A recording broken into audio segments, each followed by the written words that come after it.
A stellar job in the bullpen. CBS baseball. Eli in a converted garage, sun coming up and the chuck-chuck of unfamiliar birds from Lake Mizell. The lamp grows ineffectual under a skylight, the great world washes in, humid, composed of small numbered parts. Sometime after 9, the classical music station stops for the landing of a space shuttle. A sonic boom shakes the bungalow and Vladimir Horowitz is abruptly terminated. Yesterday, at New Smyrna, north of Canaveral, knotted shoreline looking out from a timbered interior on the Atlantic, driving inland on Local 40, a 2-lane, the Beach Boys on air, to Winter Park, inches above the water table. Today, flying north, from Florida's 80 degrees to Washington's 40-something, a river far below in South Carolina. Salt pork and black-eyed beans, soul food and cheap in DC's low where U.S. presidents fall like leaves. Consume and die Wednesday under the pines looking out over the waters of Potomac. A torn bush quail poster in the grass the morning after the election, and down on Canal Star bag of crushed bush beer cans reminds me that poetry exists. Up at 3040 R Street to Northwest. Where the leaf vacuum cleaners roam, 3 cards from New York. The sun descends through Mount Pinatubo clouds, its weird rays on Georgetown, glass to the south, Arlington's tower blocks Confederate and Republican, still. Meanwhile there is art to look at, Hirshhorn Museum, the hand, thrust forward, of Ernst Barlach's streamlined, and sentimental, begging woman in which someone has placed a dime. All it takes to stitch up expressionism. I liked better the pieces by Balboccioni's Fist and the Nice Little Things by Henri Laurence. Their mild 3-dimensional cubism. A postcard from Syrah features a moose, lettered Canada, though it's from Australia, and the New York letters a room to stay in Brooklyn. Drinks with Some People. The World, Its Streets, Places, People, a title from Edwin Denby? No, that was Dancers, Buildings, and People in the Street. Maybe it was Larry Eigner? I've no way of checking. The Dewars and Gordon's gin bottle are sitting on a shelf in this basement. They're huge, flagons almost, so very American. The world and its drinks. The comment August made in England, up in the Peak District, confronted with folk rituals, where STHE bar. A ritual enough. Auden's clock ticked towards martini time. My friends in their various places bear with me, stretched out in a bedroom which a door, cunningly concealed, separates from the condo laundromat. Our yuppie neighbors upstairs drop dumbbells I think on the floorboards in this suburb. They say, the Clinton/Gore voters are basement dwellers like us. Light off to the south through the claret ash brighter as we tilt away from the sun and the leaves fall. That line about the world and its streets, was it William Bronk? The catalogue of American poets not yet on Autosh though who will be laureate in the new administration. Ed Dorn once suggested Robert Blythe or Hubert Humphrey as if poetry were a parody of presidential style, and now somebody has put together an anthology of poems for men. In Australia Wade did that long ago. It was called Poems of Spirit and Action. John Forbes shadowed at school, still prefers it to the ones with close-ups of flower stamens. Opposite Poems by William Carlos Williams.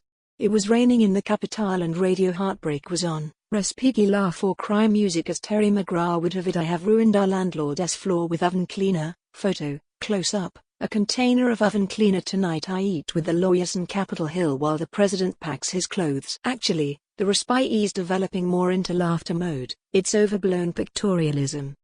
What is this bit? A conga chain of ex-presidents in bathrobes enter a steaming sauna flanked by unsmiling CIA types. Cut to close-up of incumbent, played by Frankie Howard, t-shirted in this basement. Photo, t-shirt. I feel no need to go out. It's 46 degrees, but I do. Go out across mean streets to the law center and thence, a restaurant, where a loud tool of the employers down one end of the table seems suddenly like a kid arguing over a football. Autumn so vivid, stars and stripes washed out against the yellow. I crossed Dumbarton Bridge toward DuPont Circle, Rock Creek Parkway below only weeks from icing up, black branches over the creek at DuPont, leave exposed film, walked down Massachusetts and K to the Greyhound Terminal and further, to Union Station taking in the character some guy said this city lacks. K Street past Thomas Circle grows funky, urban wreckage round the bus terminal, subway to Farragut North, and one up Connecticut to pick up photos. Photos in the afternoon. Sweep leaves off the back porch, a screen door slams. The sky darkens, branches, parts of buildings picked out by light. The photographs, taken months back, seem ancient. Manchester late summer, Dentdale, Durham, faces of Jonathan, Tom, Roy, Joyce, Tony and Rick. Hadrian's Wall, its hill forts built to prefabricated plans, gates opening onto nowhere. Moss on the rocks at Godrevy, outcrops on the gritstone edge, Winster. One summer displaced since by the tale of another when things go wrong. The Ginsberg line, in Philip Whalen about severance pay, i.e. there wasn't much severance pay, and that seems to apply in installments to life here in this capital where everything has its hidden cost. Rosemary's clothes cleaned and dismembered. Upstairs a pre-adolescent party, 10-year-olds with their own fax machines and probably more than a notion of litigation. At 4 a.m. there is peace to read about the wobbly strikes in Paterson and J. But later the yuppies stomp above our heads again so that I feel like shouting, "Stop drinking coffee, Hell Roach is dead." The man who put Laurel and Hardy together, incredibly still alive till just now. He lived to see movies become boring and my father dressed for Shakespeare, circa 1920, on the cover of my first book. The backdrop, dry grass, weathered grey trunks up the hill, an impossible country. I try to picture segments off in detail, lose them soon enough. There is no plot, unlike Coronation Street, better than real life and only 90 minutes a week. Jonathan Williams. The morning cold and clear after mud flurries. I remember some 19th century painting off Washington under snow, by Eastman Johnson. Sentimental Indo Olay plantation mode, cold air that makes the head to hurt though the sky is bright over Oak Hill Cemetery. The beggars more assertive on the lips of escalators. 51 auto license plates spell out the preamble to the Constitution of the United States at the Smithsonian, and Frank O'Hara looks out from a Larry Rivers painting, very present era amid the art he loved. A memorial to him be Grace Hartigan, grace to be born and live as variously as possible.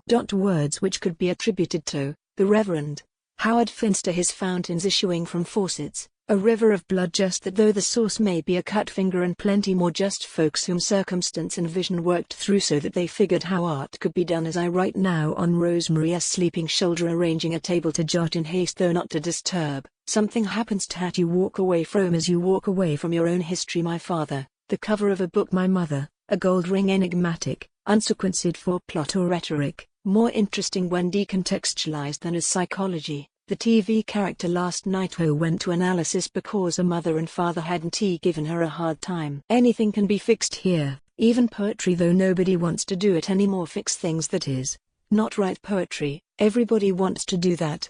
We work our way, walk away, through breakfast cereals, freedom of choice, and I like the idea a guy in surgical outfit in an emergency ward set says I am not really a doctor, but days after the election the new president appears in a soap opera as a plot device. I pour myself a gin, listen to Earl Bostic Coltrane's Mentor, thinking I have patched the drafty crack so that Washington's night will be kept out of this condo, and wondering how to duplicate American R&A so that cab drivers will get our address right and my name will be spelled correctly by petty officials Earl Bostic and Bill Doggett. Sounds that would invoke, if I were Robert Duncan instead, remind me of Ken Bolton, now probably waking up in Adelaide, even this moment cleaning his teeth, a thought balloon above his head. Thought balloon, Duncan would say, the figure of Ken rising through the poem like the corn god.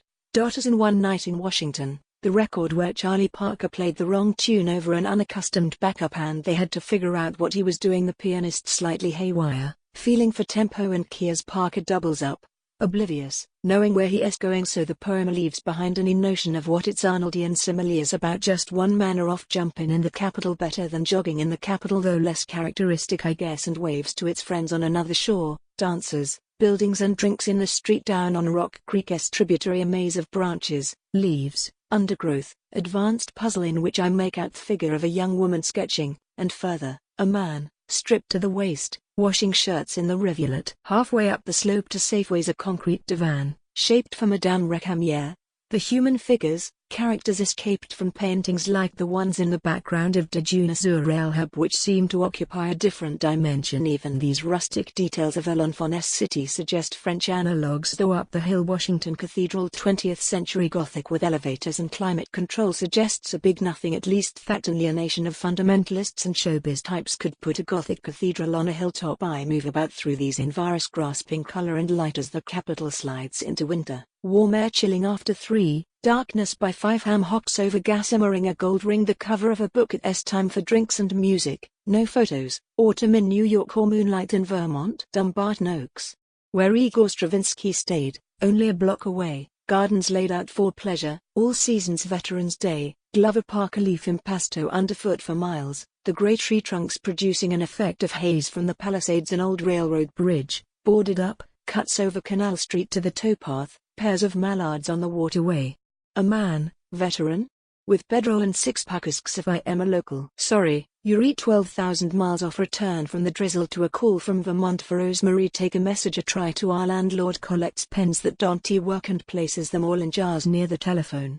According to John Tranter, it was Martin Johnston who said if you want to communicate, use the telephone, but Martin probably got the line from John Forbes and he was quoting Frank O'Hara at the time. I am a spook on the bus through shore. Wreckage still from 1968. Gentility bordering the ghetto with window boxes and fresh paint up on Ladua Park. In Howard University's African collection, a small gold chameleon illustrates the limits of personal power, changing its color to suit what it sees, not what is hidden in the box. An Arkan ceremonial vessel shows Picasso even stole his doves from Ghana, but Africa has come back, he think, to reclaim its own. Emege says Romer Bearden, his art at the American Museum.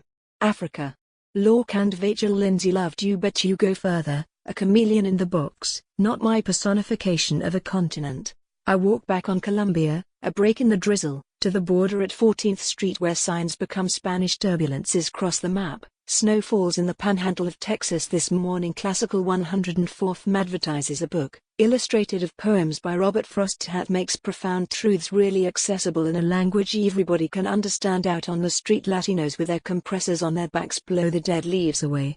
Poet's note, Washington, D.C., November 1992.